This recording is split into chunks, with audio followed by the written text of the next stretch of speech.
ان کا سوال یہ ہے کہ کسی مسجد میں جلدی عید کی نماز ہوتی ہے، کہیں دیر ہوتی ہے، تو کیا کریں؟ جو پہلی عید کی نماز آپ کے شہر میں ہو گئی، اس کے بعد قربانی اس پورے شہر میں کہیں بھی ہو سکتی ہے، کوئی مسئلہ نہیں۔ اچھا، ایک مسئلہ مجھے یاد آ گیا، بعض لوگ یہ پروپیگنڈا کرتے ہیں کہ ایک پورے گھر میں ایک قربانی کافی ہے، اور اس پہ بڑا زور ڈالا جا رہا ہے۔ ایسا نہیں ہے، ایک گھر میں ایک آدمی اگر صاحب استطاعت ہے اور 10 آدمی مزید ہیں، ان میں سے کسی کے پاس مال نہیں ہے، پھر تو ایک ہے۔ لیکن اگر ایک گھر میں ایک سے زیادہ لوگ صاحب نصاب ہیں، تو جتنے گھر میں صاحب نصاب ہیں اتنی ہی قربانیاں ہیں۔ پورے گھر کی طرف سے ایک، اس صورت میں ہے کہ بندہ ہے ہی غریب، وہ اکیلا اس کے پاس ہے، باقی کسی کے پاس کچھ نہیں ہے، ورنہ یہ بات نہیں۔ اچھا، قربانی کن پر واجب ہے؟ یہ ایک سوال، جواب دے دیا جائے یا نہیں؟ قربانی کن پر واجب ہے؟ نصاب کیا ہے اس کا؟ اس کا نصاب اور زکوٰۃ کے نصاب میں ایک فرق ہے۔ زکوٰۃ میں 4 چیزوں کو دیکھا جاتا ہے، باقی سب ایگزمپٹڈ ہوتا ہے۔ قربانی میں 5 چیزوں کو دیکھا جاتا ہے، باقی ایگزمپٹڈ ہوتا ہے۔ قربانی زکوٰۃ کی جو 4 چیزیں ہیں، سونا، چاندی، مال تجارت اور نقد، یہ 4 چیزیں جس کی مل کے 52.5 تولہ چاندی کی قیمت تک پہنچ جائیں، آج کل شاید 1,30,000 ریٹ ہوگا، واللہ عالم، انٹرنیٹ سے ریٹ صاحب چاندی کا لے لیا جائے تو 1,25,000 35,000 ایسا کوئی ریٹ ہوگا۔ تو جو بھی ریٹ ہے، مثال کے طور پر اگر 1.25 ہے، تو جس کے پاس یہ ساری چیزیں ملا کر 1.25 یا اس سے اوپر چلا جاتا ہے تو قربانی زکوٰۃ واجب ہے۔ کون سی 4 چیزیں ہیں؟ سونا، چاندی، مال تجارت اور نقد۔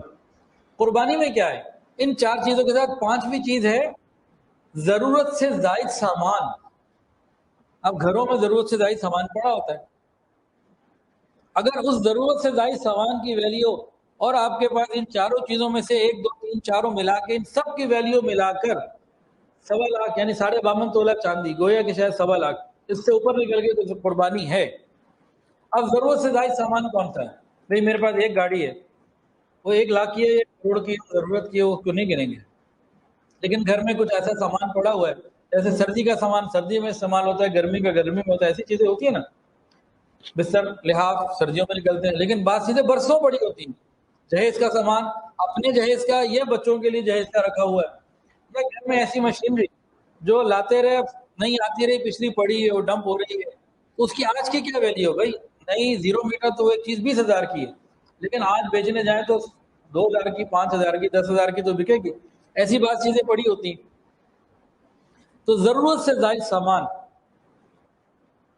تو جن پر زکوٰۃ فرض ہے ان پر قربانی تو لازمی ہے ہی ہے، اور بہت سارا طبقہ ایسا ہے جن کے اوپر زکوٰۃ تو فرض نہیں ہے لیکن قربانی لازمی ہے ان کے اوپر۔ اس کا اسکیل زیادہ وسیع ہے۔ ہاں، ایک آدمی کے پاس ساری چیزیں ملا کے 3 لاکھ کی ہیں تو اس حساب سے قربانی واجب ہو گئی، لیکن قرضہ اس نے دینا ہے 4 لاکھ، تو یہ مائنس میں چلا گیا، اس پہ قربانی نہ رہی۔ ایک آدمی نے ساری چیزیں مل جلا کے 3 لاکھ کی ہیں، قرضہ ہے 1,00,000 روپے، تو 2 لاکھ آ گیا تو قربانی دینی، تو یہ حساب کتاب اس کو دیکھنا ہوگا۔ اچھا، شوہر قربانی کرے اپنی اور بیوی کی، بچوں کی تو بہت اچھا، اجازت ہو، اطلاع ہو کہ بس کر رہے ہیں تو ٹھیک ہے، بیوی اپنے پیسے دے، شوہر اپنے پیسے دے تب بھی ٹھیک ہے، شوہر جو ہے گھر کا کوئی بڑا سب کی طرف سے پیسے دے دے تب بھی ٹھیک ہے، نابالغ کی طرف سے کر دے تب بھی ٹھیک ہے۔ حج کا بھی ٹاپک نہیں ہے تو حج کے لیے آپ کو وظیفہ بتا دیتے ہیں، اللہ حج کی توفیق عطا فرما دے، اس کے نصاب کو پھر بعد میں ڈسکس کریں گے، ابھی قربانی تک رہتے ہیں۔ سورہ حج کی کثرت سے تلاوت آئے روز کرتے رہیں، درود شریف کثرت سے پڑھتے رہیں، تلبیہ لبیک اللہم لبیک یہ جب یاد آ جائے صبح شام یا وقتاً فوقتاً پڑھتے رہیں۔ چوتھی چیز، حج کے لیے، عمرے کے لیے پیسے جمع کرتے رہیں، چاہے خرچہ آتا ہو 12 لاکھ، آپ جمع کر رہے ہو 100 روپے، آپ جتنے کر سکتے ہیں وہ کریں۔ 5ویں چیز، رات کو تہجد میں مانگنا۔ یہ 5 کام کر لیجئے، انشاءاللہ حج کی توفیق اللہ عطا فرما دے۔ کون سے 5 کام؟ سورہ حج کی تلاوت روز ہو جائے، وقتاً فوقتاً ہوتی رہے، آدھے سپارے کی صورت ہے 17ویں سپارے میں۔ دوسرا، درود شریف کی کثرت۔ تیسرا، تلبیہ لبیک اللہم لبیک صبح شام یا نماز کے بعد یا وقتاً فوقتاً جب یاد آئے پڑھتے رہنا۔ چوتھا، نوٹ جمع کرنا، سیونگ۔ اس کو مت دیکھیں کہ وہ 12 لاکھ کیسے ہوں گے، میرے پاس تو 100 ہی بچا ہے، اس نیت سے الگ کرنا شروع کر دیں. اور پانچویں چیز تہجد میں دعا. یہ 5 کام کیجئے انشاءاللہ تعالیٰ آپ کو حج کی توفیق اور سعادت مل جائے گی. اب کب فرض ہوتا ہے یہ پھر بعد میں بات ہوگی انشاءاللہ. انہوں نے جو سوال پوچھا نا، قربانی کا جانور لینے سے پہلے بہت احتیاط کرنے کی ضرورت ہے. اور قربانی کا جانور اگر ہم کہیں حصہ لے رہے ہیں تو ہم ان کو دیکھیں وہ کون لوگ ہیں، کیا ان کے یہاں شریعت کی کوئی پابندی ہے، کچھ ہے، اس کو دیکھیں. کل ہی ایک خاتون نے پوچھا کہ جی ہمارے ہاں جو قربانی ہوتی ہے لوگ جانور تو لاتے ہیں لیکن ان کے باقی شرائط کا خیال نہیں کرتے، جانور ذبح کر دیتے ہیں. ایسے تھوڑی ہوتی ہے. جو بہت سارے کاروباری لوگ ہیں، جب ہم سلاٹر ہاؤس میں گئے مختلف لاہور کے، ہمیں انہوں نے کہا ایک دن پہلے کرا لیں، پیسے تھوڑے ہو جائیں گے. ایک اور ڈرامہ بھی چل رہا ہے اور میڈیا پہ ساری باتیں میں بتا نہیں سکتا، ایک اور بتا دیتا ہوں، اللہ عافیت رکھے. ہم نے تو ہر جگہ 2 نمبری میں پی ایچ ڈی کی ہوئی ہے، اللہ ہمیں معاف فرمائے. 18 کلو آپ کو ایک گوشت دینا ہے انہوں نے، تو بعض لوگ کیا کرتے ہیں 18 یا 19 کلو دینے نا، وہ جانور ہی 200 کلو کا لے لیتے ہیں، 10 بندوں کو بھگتا دیتے ہیں، 9 کو بھگتا دیتے ہیں، 8 کو بھگتا دیتے ہیں. اس لیے بھائی اجتماعی قربانی کرنی ہو تو دیندار لوگوں کا خیال رکھیں. یہاں بہت کچھ خرابیاں چل رہی ہیں، میں اس کو صحیح تفصیل بیان بھی نہیں کر سکتا کہ کیا کچھ ہمارے یہاں اسی معاشرے میں ہو رہا ہے. میں یہ امریکہ کی کہانیاں نہیں سن رہا.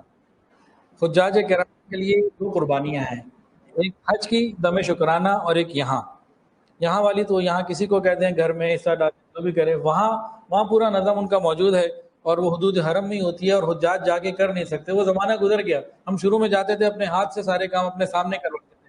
اب تو حاجی نکل ہی نہیں سکتا، گورنمنٹ جانے ہی نہیں دیتی.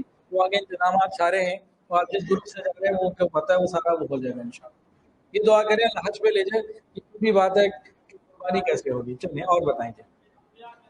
جی شروع میں یہ بات بڑی تفصیل سے ہو چکی ہے کہ حضور پاک صلی اللہ علیہ وسلم کی طرف سے قربانی کرنا، انبیاء کرام کی طرف سے، صحابہ کرام کی طرف سے، اہل بیت کی طرف سے، اپنے مرحومین کی طرف سے، بزرگان دین کی طرف سے قربانی کرنا اچھی بات ہے، کرنی چاہیے.